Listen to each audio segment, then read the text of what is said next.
Olá pessoal, tudo bem com vocês? Boa noite! Nós vamos continuar falando a respeito deste período que foi um dos períodos mais ricos, né, da história da humanidade, que é o período ali que nós chamamos de Renascimento.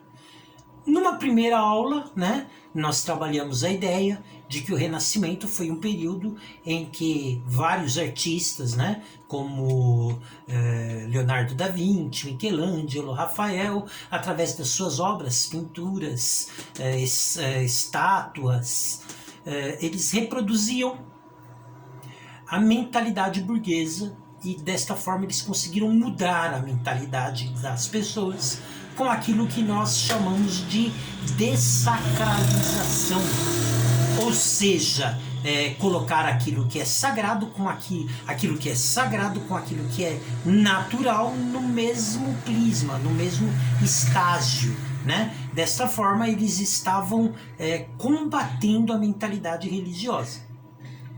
Então nós vimos isso. Numa outra aula nós vimos a questão da Reforma Protestante, né? Nós vimos que através do Renascimento as obras conseguiram mudar a cabeça das pessoas, mas que a igreja ela continuava com aquele pensamento que eles consideravam, né, os renascentistas consideravam arcaico, retrógrado, que consideravam como sendo um empecilho, né, para que eles conseguissem alcançar os seus propósitos, os seus objetivos, ok? Então, com o objetivo de moldar a sociedade a esta mentalidade burguesa, aconteceu também a Reforma Protestante.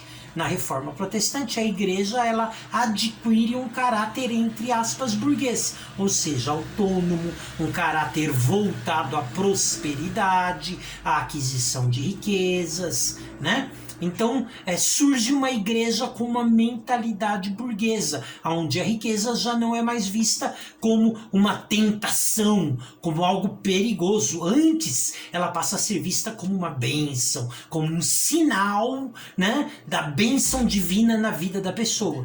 Então nós vimos também que a Reforma Protestante ela está dentro deste contexto de renascimento.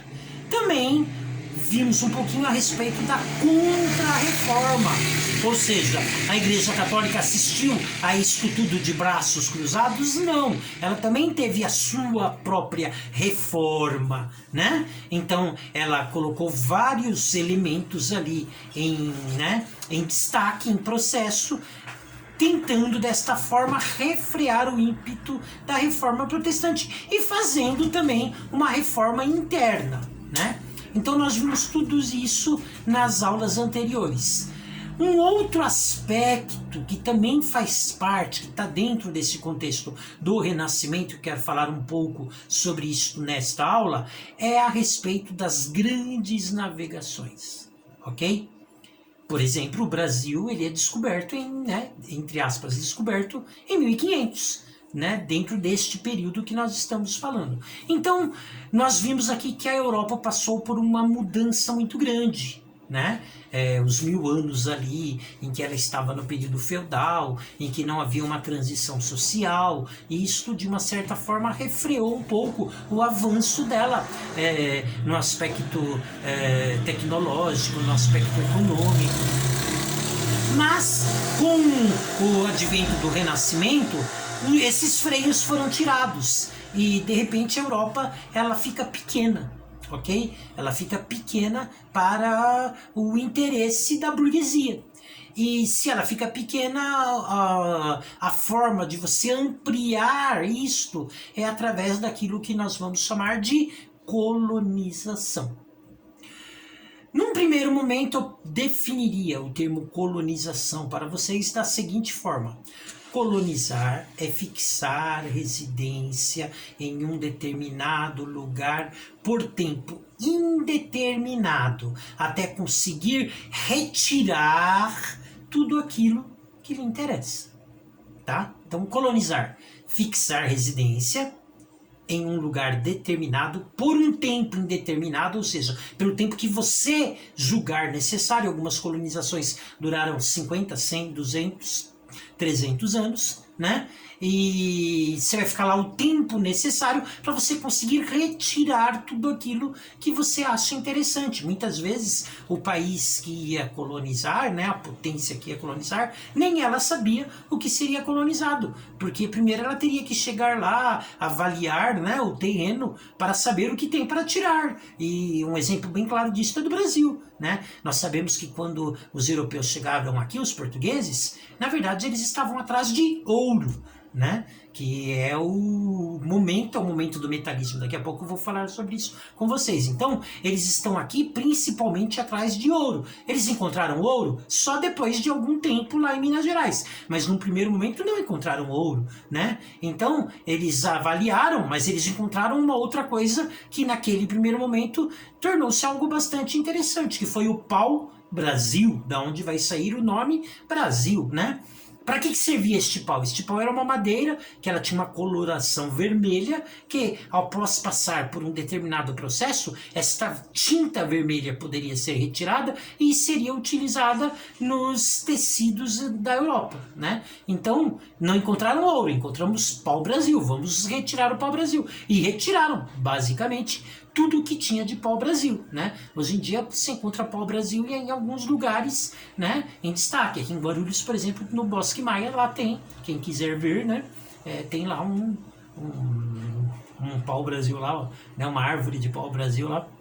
Então, mas o que tinha aqui tiraram. Ah, esgotou-se o pau-brasil. Vamos continuar utilizando o Brasil, né, naquilo que eles vão chamar de monocultura da cana-de-açúcar, né, que tem outro nome técnico, que é o plantation, né, que significa uma monocultura para exportação. Né? Então, quer dizer, aqui vai ser como se fosse um enorme quintal para eles plantarem cana-de-açúcar e exportarem, e durante muito tempo, né, o Brasil ele vai servir para esses fins, né, para plantio de cana-de-açúcar, e aí que vai ter a questão da mão de obra escrava africana e tudo isso, mas isso aí é tema para uma outra aula aí, que não vai demorar muito para ela chegar também. Tá? Mas nesse primeiro momento, então, conforme nós vimos, a Europa ela precisava se expandir, porque ela ficou pequena para os interesses da burguesia, né? A burguesia ela conseguiu avançar nos seus propósitos, né? E aí começa o período das grandes navegações. Quais são os motivos das explorações, né? Então, primeiro motivo, né? E eu não vou colocar aqui por ordem de importância, tá? Eu vou apenas citá-los. Não dá para dizer que esse é mais importante que aquele. Eu vou dizer vários motivos, ok?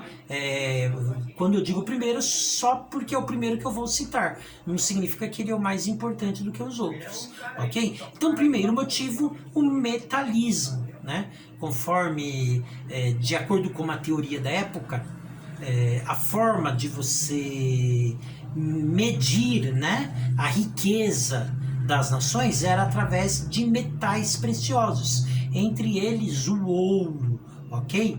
Então, o ouro, na verdade, naquele período, ele valia mais do que dinheiro, né? Explica isso que eu não entendi, professor. Eu vou explicar, seria mais ou menos assim, se eu tivesse um quadro, seria mais fácil. Vou falar uma situação hipotética para vocês entenderem, tá? Vamos supor que lá no cofre dos Estados Unidos, vou utilizar os Estados Unidos como exemplo, mas nesse momento, né, não existia os Estados Unidos, tá? Só para ficar mais fácil para vocês entenderem, tá? Então vamos supor que lá no cofre dos Estados Unidos tem 500 mil toneladas de ouro. E lá só existe uma nota de $1, né? Então, quanto valeria essa nota de $1? 500 mil toneladas de ouro. Por quê? Porque ela representa a quantidade de riquezas que o país tem. Neste caso do metalismo, o ouro, tá? E se tivesse duas notas de $1, eu teria que dividir esta quantidade por 2. Se tivesse 10 notas, dividir esta quantidade por 10. Ou seja, a nota, ela simplesmente representa a quantidade de riquezas que o país tem. Ou seja, quanto mais notas, menos ela vale. Então, de que forma que eu consigo mexer nisto? Conseguindo mais metais. Quanto mais metais eu tiver, quanto mais ouro eu tiver, mais vai valer a minha nota. Por quê? Porque aí, ao invés de eu estar aumentando o número de notas né? E ao dividir está diminuindo o valor. Quando eu aumento a quantidade de ouro, a hora que eu for dividir, o valor vai ser maior, né? Então, é por isso que nós dizemos que neste período o metal valia mais do que o dinheiro. É porque o dinheiro estava atrelado à quantidade de metal, no caso o ouro que eles tinham. Essa é a ideia do metalismo, né? E aí você pode dizer, e hoje em dia mudou? Hoje em dia mudou porque não é somente o ouro, mas existe uma outra forma de você de você medir a riqueza das nações, da nação. E sim, a nota, a moeda, ela tem uma ligação direta com a quantidade de riquezas de um país. Ou seja, quanto mais riquezas o país tiver, mais vai valer a sua moeda. Quanto menos riqueza, menor vai ser o valor da sua moeda. Tá? Então, só mudou a forma de medir a riqueza. Tá? Mas esse paralelo ainda ele é real, ok? Então, o metalismo, ou seja, o que nós precisamos para o nosso dinheiro valer bastante, para sermos ricos? Precisamos de bastante ouro, então vamos atrás de ouro. Então, primeira ideia, metalismo, ir atrás de ouro, tá? Segundo, a questão da balança comercial favorável. O que seria isto, né? Esta é uma lógica de mercado. O que é esta lógica de mercado? Quando eu vendo, eu fico mais rico. Quando eu compro, eu fico mais pobre, né? Então, por quê? Porque comprar, né, seria trocar o dinheiro por algo. Então, se você trocou o dinheiro que você tinha por algo, você deixou de ter aquele dinheiro, logo você ficou mais pobre. Uma balança comercial favorável significa que eu vendo mais do que eu compro, né? Porque quando eu vendo, eu ganho dinheiro. Quando eu compro, eu perco dinheiro. Então eu vendo, eu ganho mais dinheiro do que eu gasto, né? Então isso é uma balança comercial favorável. E para mim vender bastante, eu preciso ter mercados novos. Eu preciso ter compradores, eu preciso ter materiais, eu preciso ter matéria-prima. Então, a ideia do mercado, meu mercado tem que ser amplo. E para ele ser amplo, eu preciso colonizar, tá? Né? Por exemplo, conforme eu disse, a questão aqui da cana-de-açúcar aqui no Brasil, né? Então, precisamos colonizar, né? Então, Portugal vai colonizar o Brasil, vai fazer do Brasil uma região de plantio de cana-de-açúcar para ele vender. Aí aumentou o mercado, né? Por quê? Porque Portugal é pequenininho. Tinha como ele produzir a quantidade de cana-de-açúcar que ele produzia aqui no Brasil, não daria até por questões climáticas, né? Porque a cana-de-açúcar dá em lugar quente e Portugal está na Europa, que é um lugar frio. Então, ele precisa produzir cana-de-açúcar para vender. Ele vai fazer isso onde? No Brasil. Olha o mercado aí. Estão percebendo a ideia da questão da balança comercial favorável? Eu preciso vender bastante. O que eu vou vender? Cana-de-açúcar. Dá para mim produzir cana-de-açúcar aqui? Não. Então eu vou produzir lá. Então, balança comercial favorável, ok? Então, um terceiro motivo também é a questão do protecionismo, né? O que seria o protecionismo? Seria a ideia de eu valorizar o meu produto, ok? Então, num sistema protecionista, eu coloco os produtos internos debaixo de uma situação econômica que eu estou protegendo eles. Vou dar um exemplo, né? Vamos supor que houvesse no Brasil uma política protecionista, que não tem, né? Isso significa que os produtos importados seriam muito mais caros que os produtos nacionais. Desta forma, estaria sendo incentivado a produção nacional, né? Então, vou dar um exemplo, por exemplo, né? Você vai na loja, aí tem um tênis Nike, né? O tênis Nike, ele tá lá R$500, ok? E você vai procurar um tênis nacional, né? E ele tá um tênis nacional com a mesma qualidade, um Rainha, por exemplo, aí, e ele tá com preço semelhante. Você vai comprar o importado ou o nacional? Se eles estiverem com preço semelhante, você vai comprar o importado, né? Agora, e se um tênis Nike estivesse R$ 3.000 e o tênis Rainha tá aí R$ 200, R$ 300? Aí se eu iria falar, poxa, eu não vou pagar R$ 3.000 num tênis Nike, sendo que eu tenho um Rainha com uma qualidade semelhante, né? Por R$ 200, R$ 300. Eu vou comprar o Rainha. Quer dizer, eu deixo de comprar o Nike e compro o Rainha. Com isso, eu estou incentivando a produção do Rainha, que é feita aqui no Brasil. Isso é protecionismo. Protecionismo, eu aumento o preço dos produtos importados. Desta forma, de uma certa forma, eu estou induzindo as pessoas a comprarem no mercado nacional. E aí, com isso, está sendo incentivado a produção nacional. Eu estou produzindo a produção, eu estou protegendo a produção nacional. Tá? Então, quando produtos importados e produtos nacionais estão com preços semelhantes, eu não estou protegendo o meu produto.